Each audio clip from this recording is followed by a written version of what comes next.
When it comes to fake charging, I see a lot of technicians are not able to solve fake charging problems in a mobile PCB. That's because they are more focused on how they can practically solve fault, not trying to understand what the phone really needs, what the battery really needs to charge.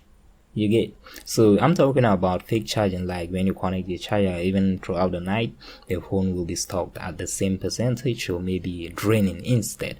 So when it comes to this type of fault, you need to keep one thing in mind. You check the voltage, charging voltage in the VBAT line. If the charging voltage is okay, which means that you get 3.7 to 4.2 volt, depending on the mobile PCB that you are working, is okay, then the voltage is okay, the circuit is not okay. Because I receive a lot of messages, they're like, it seems like everything is okay, there is a charging voltage, so why is the phone not charging? Even though it's showing charging, why is it not increasing? So the second thing is, if you check and you see a low voltage, which means that if you are expecting to get 3.7 volt, 4 volts to charge the battery, you are getting like 1 volt. You need to find the charging IC or check the lines between the charging IC and the VBAT, then check, see what's the problem.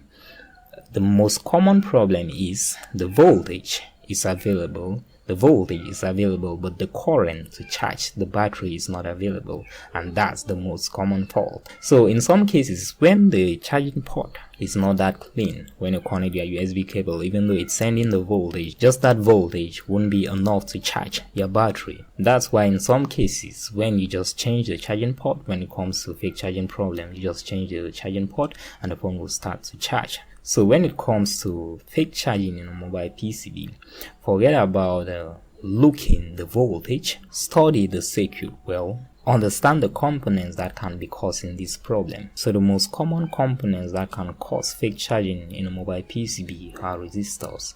Resistors not passing the current, even though the resistor is passing the voltage, it's not passing the current that the battery needs to charge. Another is the power manager IC.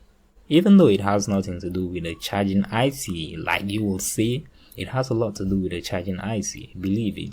If the power manager IC is not communicating with the battery, with the charging IC well, it won't increase any voltage, because the power manager IC needs a voltage from the charging IC, needs to enable the current that the phone needs to be able to charge and increase.